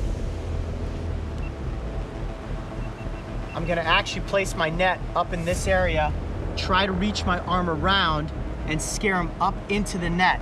Now the good thing is that none of the octopus species here in South Africa are lethal to humans. Keep in mind, if we were in Australia and that was a blue ring octopus, I would not be performing this maneuver. Now, all octopus are capable of biting, all are venomous, but hopefully this one doesn't decide to give me a nip. Here's, he's out, he's right there. He's right there. He's right here. I see him. Oh! Dude, you see him? Where? Right there. He's moving. Right there, he's going through here. There he is. You got him. Got it! Yes! Woo! How about that? Well, the tactic worked. Gently coax him out of one pocket and into the next, and there you have it. We have got ourselves an octopus. Wow. I'm gonna actually let him out of the net and onto my arm. Hopefully I do not take a bite. There you go, buddy. Now they do have a little beak on their underside that of course he could give me a bite with, but the venom of this species is non-lethal. This is the common octopus. They can get bigger than this, but to be honest with you guys, this is the largest octopus I have ever caught, and it is on the move. Wow, look at it, just showing us its valves. Right now I'm trying to keep it as calm as I can. I don't want it to ink, and look how it's turning dark in coloration, but if I do this, check this out. Set it down and sort of try to corral it into this pool. What it wants to feel is like it's protected. Look at that color change. Within a matter of seconds, it completely morphs the shape of its body and its coloration. Got an okay shot there? Yeah. This is actually great. You can see it pumping water through the valves on the side of its head. If I keep it like this, it will feel more comfortable. They want to feel concealed. Wow, look at that. And they want to feel like they are hidden. And just like if I were to handle a snake, I want to go one hand to the next. Octopus have 8 tentacles, and one of the coolest things about these creatures is that if they lose a tentacle, they can rejuvenate it. Wow, that is so cool, like a big slimy booger. All right, I'm gonna place it back down into this pocket of water. Here we go, keep in position, and I'm getting totally slimed right now. All right, now if I just keep my hand positioned, watch the way that it will actually slink. I guess it's gonna go over my arm. I thought he was gonna go under my arm. And as the tide goes out, if these animals are stuck in a shallow pool, they can do this. Slink from pocket of water to pocket of water. That is so cool. Now, one of the key defense tactics of all octopuses for plural, is that they can actually eject ink. And that allows them the ability to disappear into a rock crevice or back into the ocean waters. Now, if the octopus needs to, it can actually stay out of the water for a significant amount of time. And the only reason you'd ever find an octopus out of water is if it's moving from tide pool to tide pool. As that tide recedes, the octopus, if it's not in a deep enough pocket, will oftentimes try to find itself back out into the ocean currents. Look at that. Well, how cool was this? Exploring the tide pools of South Africa, and we managed to come across one slippery, slimy octopus. Whoa! All right, buddy, time to get you back into your pocket. All right, buddy, back into your tide pool. As I released the octopus back into its watery realm, we witnessed an incredible sight. The most classic octopi defense maneuver, ink and jet. Whoa! Just got inked. And as it disappeared back into the cavernous rocks, I came to the realization that never before had a single pool of ocean water provided us with so many species. This isolated miniature biome was an absolute goldmine of bizarre aquatic creatures, and I felt incredibly fortunate to have successfully gotten so many of them up close for the cameras. Hey, Mark. Yeah? Point your camera down here. Ugh. Do you know what that is? Did you make that? I did not make that. That is an animal poop. And right now we're in South Africa, which is full of animals. And do you know what those animals do every single day? Eat. And then they poop. That right there is a baboon poop. 100% certain a big baboon squatted right down on that rock and took a dump. Or it was Mario. It might have been Mario. He's actually not a part of the scene, but I'm almost positive it was a baboon poop. Now we're gonna travel from location to location and see how many different poops we can find and see if we can get every animal in South Africa's poop on camera. I hope you guys are in the mood for a dumpy episode. There is one thing that every living organism does on a daily basis. No matter who you are or what you are, I can 100% guarantee that you are going to poop. That's right, poop. Drop a dump, take a turd, release the beast, see a man about a horse. Whatever your cleverly coded phrase for alleviating your bowels may be, we all do it. Today we are on location exploring the Kariga Game Reserve.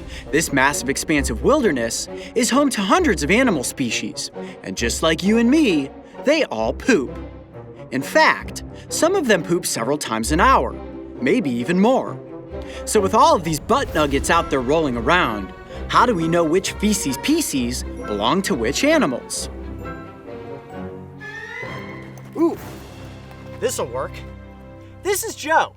Jo is a field guide. She's also an expert in everything stinky. When I say everything stinky, I mean she is a poop expert. Normally in these videos, we're out there searching for the animals, but today we're gonna search for what the animals left behind. A good old-fashioned classic scat scavenger hunt.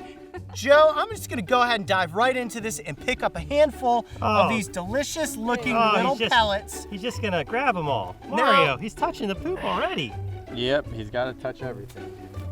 Well, in the States, I would refer to this as Cocoa Puffs. Looks like the kind of thing you wanna put in a bowl and dump some milk on top of, but these aren't Cocoa Puffs, kids. What are those, Jo? Chocolate balls. No, Jo, they're not. You eat one first.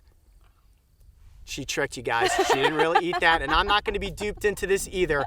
It looks like small turd, right? It is. Okay. Hold on. Is that a technical name? Small turd? Yeah, this is a small turd. Well, we're gonna get to big turds today, and I'm not gonna give away what the largest turd out here is. I think you guys can probably guess, and Joe told me there's a really good chance we're gonna find some, so we'll wait till later in the episode. But I figured let's start small and work our way up the turd tree, right? So these are small turds, teeny tiny turds, chocolate delights from an impala, right? This is impala droppings. Let's break one of these apart and take a look at the inside. Go ahead, just grab one there. I'll just hold on to the bundle. Oh, sure this is a good idea? Yeah, this is a great idea. Wow, look at how dense that is. Coyote, what's it smell like? Oh, no, don't put it in my nose. It actually doesn't smell like anything. A little bit like mucil. Have you ever had mucil? High in fiber.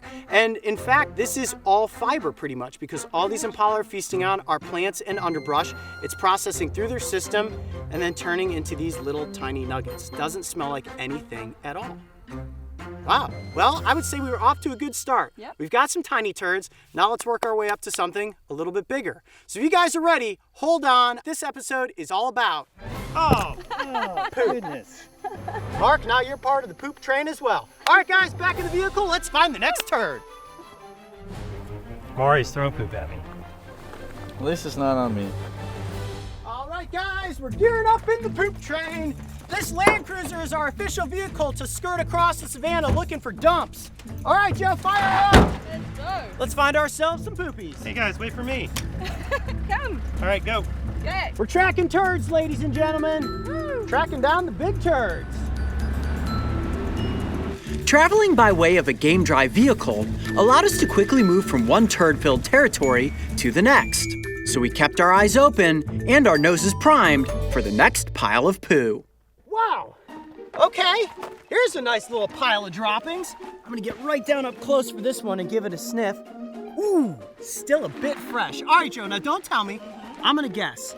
Let me pick one of these beautiful little buckeyes up for the cameras.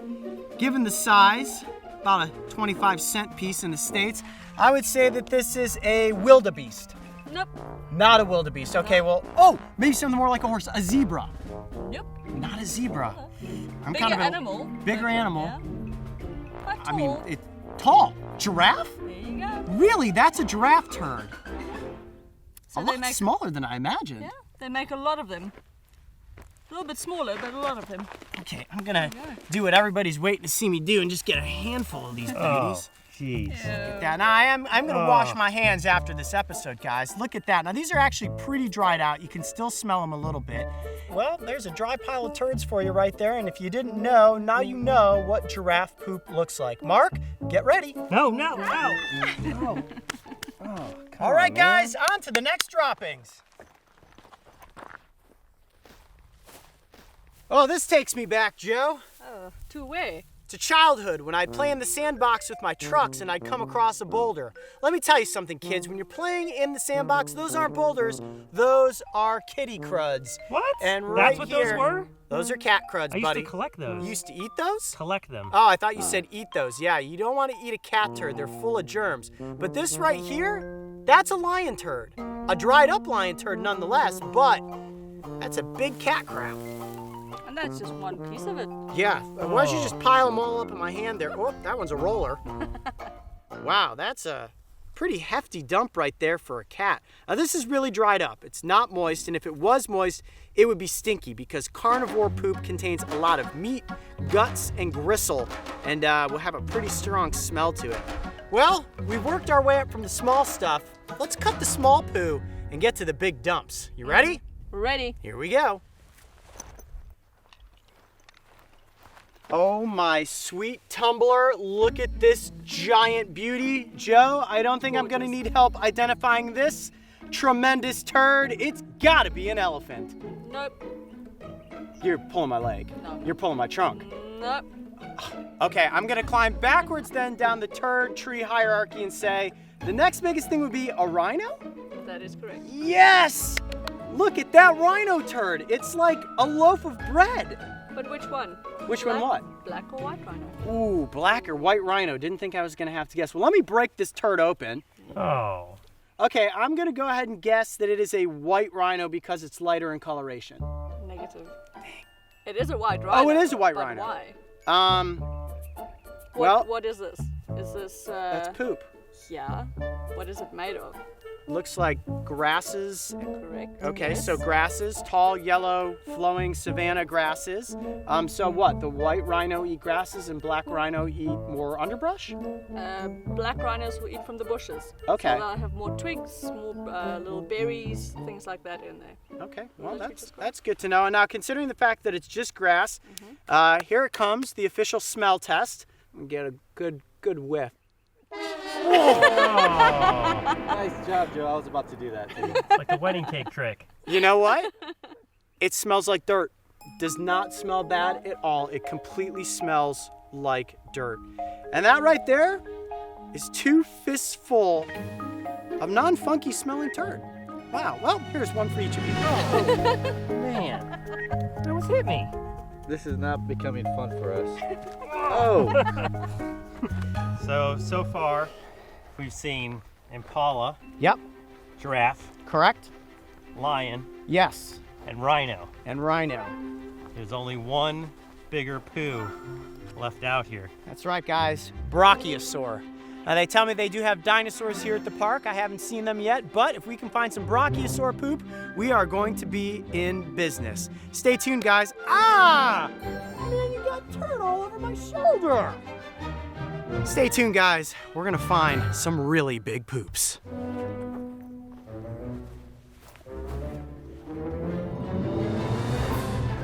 All right, guys, we are rolling up right now on some big old Dumbos. That's elephants to you. And as you can imagine, the Dumbo, oh my gosh, here we go. Zoom in on that hole. Here you go. You got a nice slow roller coming out here. You can see that's made up of grass, figs, and a whole lot of love. Wow, that butthole's so big you can fit your head in it. Now we are just slightly downwind from these droppings. We're getting a nose full of Savannah morning goodness right now. Look at that, eating and pooping at the same time. That's skill. Well, I'm sure the one thing you guys wanted to see on our trip here to South Africa was an elephant actually dropping off its breakfast. Now, as soon as this big guy moves in, we will move in and examine those droppings. What you don't want to do is just kind of skirt in there behind the elephant just after it's taken a dump, because that's how you get stepped on. And now, the moment you have all been waiting for, the largest piece of poop we could possibly come across here in South Africa. The one and only, oh my gosh, it's still warm, African elephant. And that is a monstrous glob of gross goodness right there. And it is still warm, guys. Oh, Joe. How do you know it's warm? You want to put your finger in it? Put my finger in it? Yeah. Oh, it's gonna get poo underneath my fingernail. All right, here we go. Ew. Oh. That's just gross. Oh, that is horrible right there. It's actually very dense. You can already see that the dung beetles have found it. They're flying all over it. Let's just break this monster open. Look at that, guys. A bunch of sticks and leaves and grass. Oh, wow, it smells worse on the inside. I guess you gotta let these ones dry out. It's making my eyes water a little bit. Now, why are there so many bugs in it already? Were those bugs inside of the elephant, or are these just coming straight from the ground? Yeah, they're coming in after it's... Look, if I zoom in, you can see them swarming. Yeah. As Crazy. almost instantaneous that the dung beetles have found this hot, steaming pile of elephant excrement. Well, guys, we climbed our way up the turd tree today. From impala to elephant, we managed to investigate many different animal droppings. Well, I can say without question that this certainly was one fascinating, educational, and gross episode. Joe, thank you. Oh, there's the poo shake right there. Thank you so much for leading this on-location episode. And I think at this point, it's probably time to get some hand sanitizer. Oh man, that stinks. Picking up pellets of poop with your bare hands looks and is completely gross. Yet a trail of turds can be quite educational. Droppings define the animals that deposit them, And having a knowledge of these environmental compost piles can help you track and ultimately see some of South Africa's most iconic creatures. So while this may have been one of the grossest episodes we have featured on the Brave Wilderness channel, remember that poop is just poop. It's funny, we all do it, and I think it's safe to say that at the very least, we all enjoy a good Dumbo drop. Established in 1948, the Australian Reptile Park and Wildlife Sanctuary is regarded as one of the country's premier animal attractions. Considered a hands-on learning facility, they are home to a countless number of animal species, including Tasmanian devils, and even one incredibly friendly Komodo dragon. And while their animal attractions have made them a world-renowned place to visit, it is actually their commitment to saving human lives that brings the crew and I knocking at their laboratory door. Hi. Hey, how you going? You must be Kane. That's correct. Hi, Kane. I am Coyote. I'll let you finish playing with whatever you're playing with there. What is that?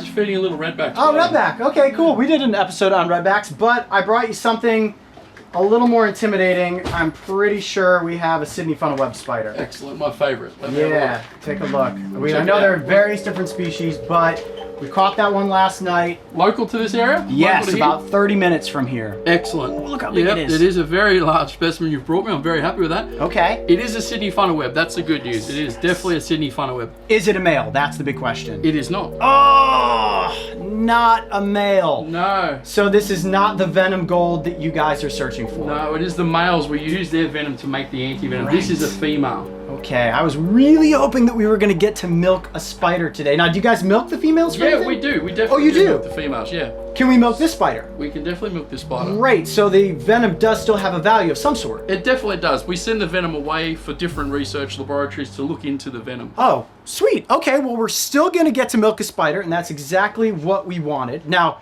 can I actually milk the spider? I will definitely let you milk that spider. Oh, that's cool. Okay, well, why don't we do this? Do you have another spider that you can show me how to milk it? I don't know, different species or something like that. I don't really trust myself trying to milk it for the first time. Now, funnel webs, they love to defend themselves vigorously. So if you do touch one, as you might find out, they will stand up. They will defend themselves. Is this a male? This is a female as well. This is a younger female. Okay, wow, lot smaller. Lot smaller. So what's the big difference for anybody out there watching between the males and the females? Because I'm looking at this, I'm thinking, okay, well, with tarantulas, the females are always girthier and heavier than the males. I guess that's the same way with the funnel webs. If I were to look at that, I would think, okay, that's definitely a male as compared to this. Now, the large abdomen at the back is definitely one way to tell. The abdomen size compared to the head size is one way to tell the female, and the thicker legs. Okay. So the smaller of the two would be the male. Correct me if I'm wrong, but it is the male that has the most potent venom and the one that is extremely dangerous. Definitely. But a bite from a female, this wouldn't have actually killed me last night. Most likely wouldn't kill you. Unless you're unhealthy or something, it's not going to do you a whole lot of damage. Okay. But we have to treat every bite as a potentially life-threatening bite. Okay, so getting into milking. Yes. How does this process work? Mark, you got an okay shot there? Yep. So what will happen, we've got a little vacuum hose going down to a little pump down there. We don't want to have too much suction and suck the whole spider in, but just touching them, you can see they stem. You can actually see the drops of venom on the tips of the fangs. And that's what we want. We want to get that venom from those fangs into the pipette. So when she stands up, you can see she's very, very aggressive there, pushing in some venom. We just draw the pipette down the tips of the fangs. They are hollow just like a hypodermic syringe. And by drawing that down as she's producing that venom, we're just sucking it up into the tip of this pipette. Now, how many of the males do you need to milk before you get an actual vial of venom you can build an anti-venom from? We look at having about 250 to 400 males in any 1 year that we will have to milk every single day right through the year to keep up with the quota we need to give to the Commonwealth Serum Laboratories. And in your opinion, would you say this is the most dangerous spider in the world? Definitely, definitely. You really do not want to get bitten by one of these. The good thing we have in Australia is the reptile park produces the venom to make the anti-venom. Since the anti-venom came out in 1981, we've had no deaths attributed to a funnel web spider bite. So really? It's very good. Okay, so the research is working, the anti-venom is working, but how many people would you say are bitten every year? Because this is an extremely common species that's found in suburban areas. Definitely. We have a lot of people and a lot of conflict with the funnel web spiders in the area. There's about 5 people every year that require a serious amount of antivenom. There are also bites that do present to hospital that don't have a severe envenomation, right, and then may not require antivenom. It's always a last resort, the antivenom. Okay, now the spider that we caught last night is a female, and fortunately I was not bitten, but if I was, what would I have wanted to do in that instance? First thing you want to do is a full compression bandage on the area you've been bitten. Okay. If that was on your hand, any bracelets, rings, watches, jewelry has to come off straight away. Because so it this will would have been swell. problematic. Definitely take it off. It will swell up straight away. Let's say I was bitten on the tip of my finger. Basically what we're going to go with a bite is you want to go around the bite site first of all. Okay. These bandages are great. They're going to tell us the correct tension to put it on. When they form a square, we know that they're going the right tension to restrict the flow of the venom. You go around the bite site, and then what you're going to do, because it's at the fingertip, we're going to go the whole limb. We don't stop at the wrist, we don't stop at the elbow. We go as far up as the bandage will allow us. Now that pressure, you can feel that's pretty tight. Oh yeah, I feel like a mummy. What the idea is it's restricting the flow of that venom going through your lymphatic system. We want to restrict that flow, and hopefully the venom will neutralize itself down here and not right through your body. Okay. Once you've got that on there, you're going to stay still. If you've got a button-up shirt or a sling, you put that on, and you want to get to hospital as soon as possible. Calling an ambulance or getting someone to drive you. You don't want to try and drive a vehicle yourself while you are bitten. Yeah, I can certainly feel that it is providing quite a bit of pressure to my arm.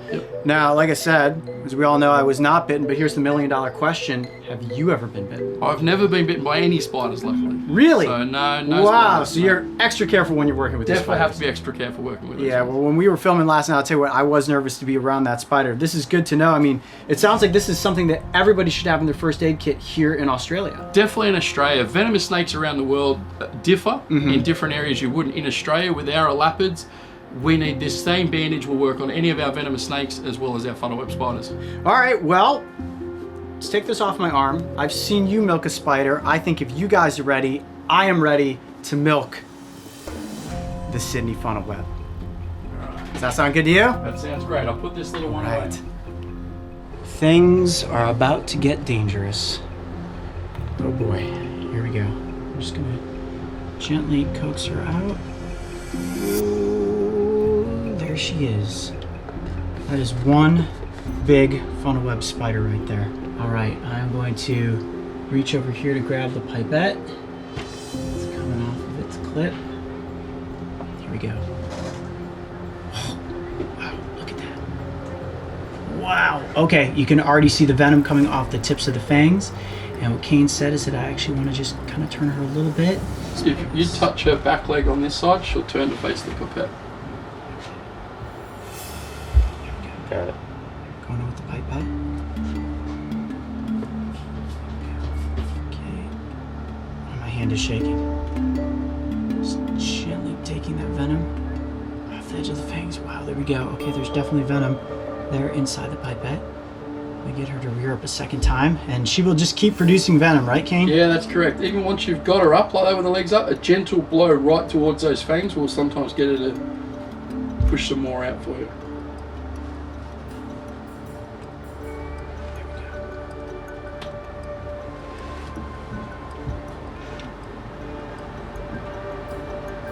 That's it. Just draw down the fangs. Yeah. Just bit the pipette. You can feel the power in that strike. Okay, I think that's all the venom she has to give, and you know, it's not as much as I thought was gonna come out of there. I could see why you guys have to milk so many of these spiders to build up a vial to create that anti-venom. Yeah, exactly. It's not as much as you're going to get from one of our venomous snakes in Australia, but it does show you how potent it is. It's only a little amount that does a lot of damage. Okay, now what do I want to do with this? We'll put the pipette back safely over here. Okay, I'll hand that take to that you. for you. I'm gonna just put this little capsule back over her for safety's sake. Excellent. There you go. Wow. Whew, that was nerve-wracking. And you do this every day, don't you? Every day, I love it. Wow. Well, this was so cool. Thank you so much for letting me milk Not a problem at all. a funnel web Appreciate spider. it. Now, it wasn't a male, it was only female, but that doesn't matter. The venom is still of value. Now, for everybody out there watching, if you come across one of these spiders, try to safely catch it and bring it here to the Australian Reptile Park, because this is the only place that milks funnel webs for the production of anti-venom in Australia. That's right, guys. So if you bring one here, there is the chance that you're going to save a life. I'm Coyote Peterson. Be brave. Stay wild. We'll see you on the next adventure. The Australian Reptile Park is the only sanctuary of its type in Australia that has a spider and snake venom milking program. And the good news is that their anti-venom creation has been saving thousands of lives for over 50 years. If you encounter a snake or a spider while exploring in Australia and admire the animal from a safe distance, your odds of being bitten are very unlikely. However, unexpected bites do occur, and if you find yourself in this worst-case scenario, make sure to stay calm and seek medical treatment immediately. If you thought milking a funnel web spider was nerve-wracking, make sure to go back and watch the episode where we caught this infamous arachnid and got it up close for the cameras.